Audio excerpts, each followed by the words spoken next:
Welcome to Our Girl Relationships. On this channel, we talk about problems people face in their day-to-day life. Let's start with the video. I, 56M, need to start this off by clarifying that I have been nothing short of an amazing dad to my kids and my ex, 55F, for as long as her and I have been divorced. We separated on really bad terms, and I made sure to put in extra effort to make sure that didn't seep into my relationship with my kids. It was a focal point of my everyday routine to check up on them and to take a step in the right direction of strengthening my relationship with them. I remarried a couple of years after my first marriage and had 2 more beautiful children with my now soon-to-be ex-wife, 47F. Again, terrible terms, but I'd like to believe that this time the reasons are a bit outlandish and ridiculous. But then again, if a relationship can fall apart because of simple arguments, then it was never meant to go far from the start. There's another side to the story as to why the relationship failed, which you will come to learn later on. My wife and I are in the bait of hosting annual parties. Mostly birthdays for the kids, but we both enjoy the planning process, and it's usually our source of relief. We usually host them in celebration of 3 of my kids' birthdays that are in the same week and the first on the following New Year's. So we have all the reasons to make it as grand as we can afford to make it. This story takes place in one of those parties, and the very one that led to her wanting to divorce, even though I can safely and objectively say that she's in the wrong here. 2021 was a really, really rough year on everyone, but I will forever be traumatized by the events that chained and gained up on me during it. It was a huge series of unfortunate events, and my life at home with my wife was becoming less and less amenable. She's a needy woman, and though I always love that about her because I love giving myself, I'm at a point in life where I need to take from her. I need her support, her affection, and most importantly, her patience. A lot of people that I was really close to passed away due to COVID, and 2 of my kids that live away from me suffered severe symptoms. I was genuinely under a lot of stress and in a constant state of anxiety all throughout this shiz year. When its end was finally upon us, I was hyped up about the upcoming hosting. I was also really excited because I knew that my wife and I kinda use this as a reset button for the mistakes and shiz we've done throughout the year. We bond over the process leading up to the party, and then we spend it with friends and family and have a conversation at the end of the evening that kinda sells scores for the 2 of us, and I really appreciated that. I was looking forward to something that was going to result in the end of my marriage. If only I knew then what I know now. Anyways, the weekend comes up and we're preparing shiz, and I see that she's treating me in a really snarly and unpleasant way, which I obviously don't appreciate. Only she didn't even seem to notice that her attitude towards me was so toxic, that or she was really adamant on invalidating my sentiments. I really didn't appreciate her dropping shiz on the floor and bluntly telling me to pick it up or go walk the dog while I do shiz the right way, or whatever way she could find to demean what I was doing for the party's sake. I tried to start a conversation about it, but she swiftly turned it into an argument and wasn't cooperating at all, and that seems to be an attitude that she carried along with her to the party. Evening came around and our friends and family gathered at our house to celebrate my youngest son and the one at the end of the weekend. I hope this hasn't gotten too confusing, just that at the end of that weekend it would be a 3-in-1 birthday party, plus a long tedious list of things, a reunion, a chance to make good memories, but usually and most importantly a reset button. Her attitude had gotten to its lowest point, while other couples around us laughed and evaded their usual life problems through something that was supposed to be for us. I was genuinely getting emotional. I'm an emotional guy, and for the most part, that's what she was always loved about me. Not this time, I guess.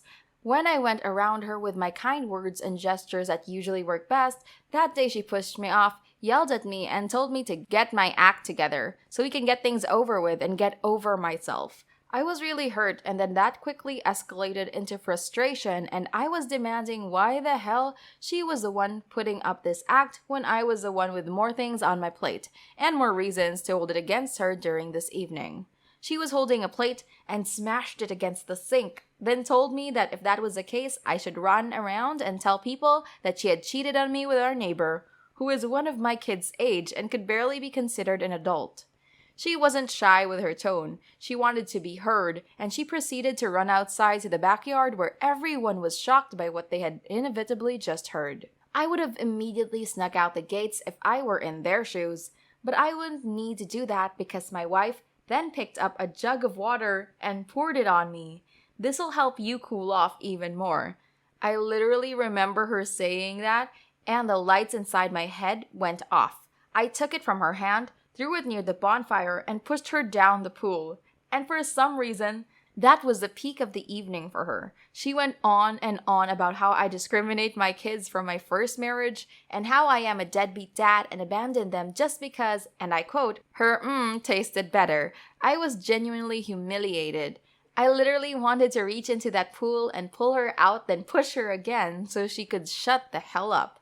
The reason she's now asking me for a divorce isn't because she realized she won't be able to deal with her guilt about cheating on me in the worst way possible, or that we had embarrassed and humiliated each other during one of the most important evenings of our marriage. Not that she had confessed to doing something horrific in front of everybody that was there, or that she called and insulted me things that the kids at the party are never going to forget. The tipping point for her was that I poured a glass of champagne on her and pushed her down the pool when she wouldn't shut the F up about it. There's a part of me that's really happy this marriage will come to an end, and I'll probably never have to meet or talk to her family members that were there that night.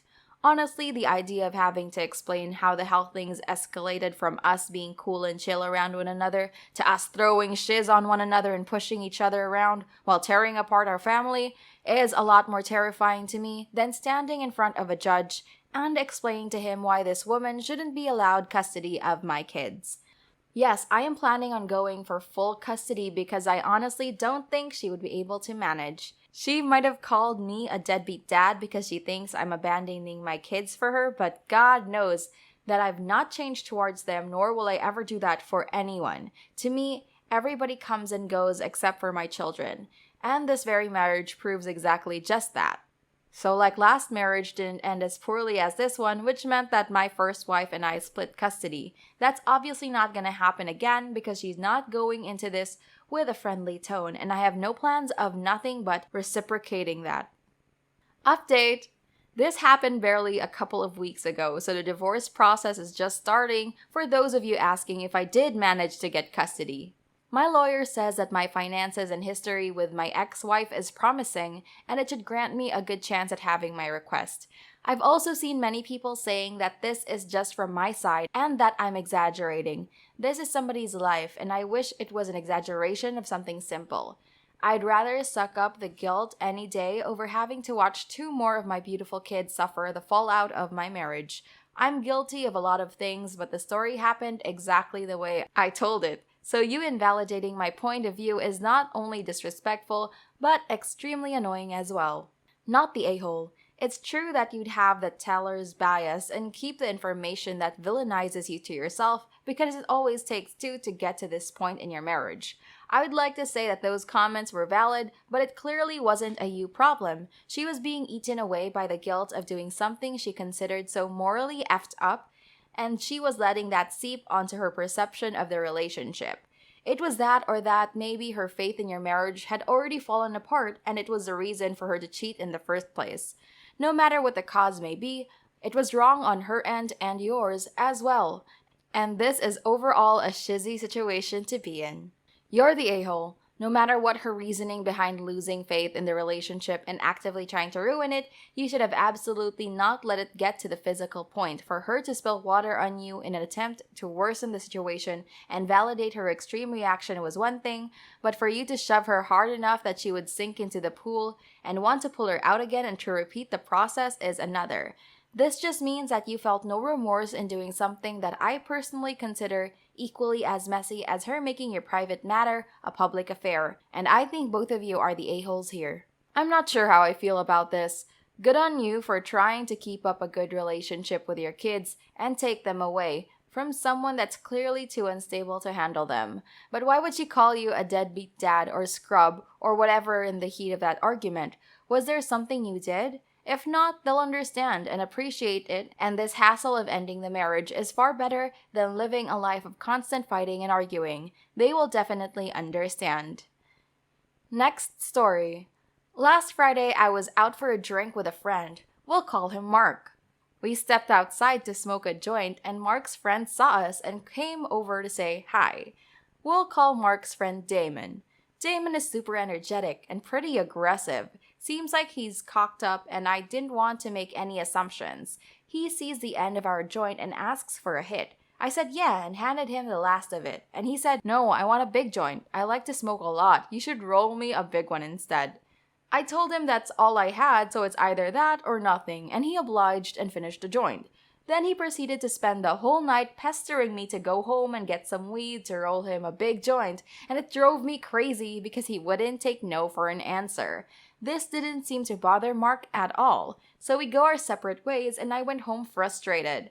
The next night, myself, Mark, and a group of friends went out to a techno gig, and at the end, my friend who was DJing invited me and my group to an after party. At 2 a.m., the club is clearing out, and we're getting ready to go to the after party. As we're grabbing our coats, Damon appears with a drink in his hand, wondering why everyone is leaving. I pulled Mark aside and said, hey, just so you know, he didn't get an invite to the after party, and I don't want to get in trouble for bringing a stranger into my friend's house. Mark nodded and went to talk to Damon, who was busy creeping on the girls in our group, making them visibly uncomfortable. Next thing I know, Damon is taking me into a separate room to talk, asking me why I hate him and why he's not allowed to come with us. I just told him that he wasn't invited and it's nothing personal. Then Mark steps in and says, yeah, but after last night you said he annoys you, so you do have something against him. I said I don't need to explain myself, and he didn't get invited, and it's as simple as that. Then we all went our separate ways. This has now gone around to all of my friends now who are upset that I'm treating Damon this way because he's from a rough background and I should be more understanding. Here's my thing, it's not my job to teach grown adults how to behave. I'll be totally civil with him like I was on Friday, but I draw the line when his behavior starts affecting my friends. He was making the girls in the group uncomfortable and annoying the rest of us. I'm not going to bring him to an after party to bother everyone and have my friends get mad at me for bringing him. Now a bunch of our friends think I'm an a-hole who won't tolerate someone from a rough background going through a hard time. I will tolerate a lot and I feel for him. But the thing is, although his mental health isn't his fault, it's still his responsibility. I've talked to a bunch of my friends and a majority of them have said that I'm in the wrong. So now I feel like I'm in the minority, and it has me wondering, am I the a-hole? Not the a-hole. You're not obliged to like your friend. I have friends that I know only tolerate each other because of me. I recognize that, so I don't force them to be together often. But they are cordial when they have to be. I don't get in the middle of their issues with each other either. Mark shouldn't try to make you and Damon best buds. If he continues, that lets you know that they come as a package deal. You may have to distance yourself from both of them for your peace of mind. Not the a-hole. The creeping on girls would have been the last straw for me. The pushiness itself is annoying, doesn't matter the background. Also, how the hell can you roll up someone and demand they roll you a whole new blunt? I was visiting family in Cali and was hanging out with cousins and their friends, and they smoked a lot. And I kept getting past joints to the extent that when they went to top up, I got some myself and just handed it to my cousin to use. I felt like I was leeching since everyone else had weed and was using it for group use. I knew people that grew up rough, and the rule is bring your own weed or chip in to buy some. It blows my mind that not only didn't he accept a no, but also wanted to go home and get your weed for him, especially when he just met you. Next story. I-19F decided to get my dog pregnant before getting her neutered, and decided to keep one of the puppies and find a great home for the rest. I spent the entire pregnancy taking extremely good care of her. My aunt expressed interest in having one, a grown-up, stable job, big house with a big backyard, and taking good care of her dogs. She lives close and I could check up on the puppy. The puppies were born in the middle of the night. I was alone. My brother was supposed to come home that night, and he decided to not come home at all because he didn't want to help me. I ended up calling my sister for help. My dog gave birth to 3 puppies, and I took care of them while my brother made fun of me for being scared that one of them wasn't eating. He died after a few days. A few weeks go by and the 2 puppies are growing up, and I call my aunt to set a date for me to bring the dog by. She said she was out of town for work, so she suggested I wait a few weeks. In the meantime, my brother's girlfriend texts me and asks me if I could give her one of the puppies. She also said it was for her 5-year-old sister. I told her no, they all have homes because I had already told my aunt that I was giving her one, and I intended on keeping one. She didn't respond. I immediately got a text from my brother asking me about the puppies, which sounded like they were together. I said, I already told sister-in-law that they all have a home, and he got mad. He insisted that I give her the dog. To be honest, even if I hadn't agreed with my aunt, I would have said no anyways. I have been to her house. They have a dog that is aggressive to other dogs. On top of that, they constantly have the gate wide open, which would lead to the puppy running away. And no matter how mature the kid is, she is a kid and she would treat the dog like a toy and probably lose interest in it in a week. I said to my brother I already said no, they all have a home. And he kept insisting until he got even madder. He started saying that it cost me nothing to give her a puppy and that I was being selfish. And that even if I was going to give one to her aunt, I still had one to spare. I told him no and stopped responding. I started to tell him how unfair it was that he wanted a puppy for his girlfriend, and he was in the wrong for putting her feelings first, since he was saying that my actions were hurting sister-in-law. He said if I didn't do it, it meant I didn't like her and her family since I was denying the 5-year-old a puppy. I then said he had no right to say that because he ditched me when they were born and he never showed interest in helping me care for my dog when she was pregnant. He then demanded I apologize to sister-in-law for my behavior before he could apologize to me. I told him I wasn't going to apologize to sister-in-law even if he did apologize to me first, since I wasn't in the wrong. He threw in a fake apology and kept demanding I apologize to sister-in-law. So, am I the a-hole? Everyone sucks here. Not an a-hole for the main issue, but because you partook in a backyard breeding in a world where millions of dogs need homes. If you want puppies that bad, adopt some or even get some from a responsible breeder. There isn't any reason to breed your own dog other than just wanting to. No dog should be bred just for funsies, especially if they're going to be spayed after anyways.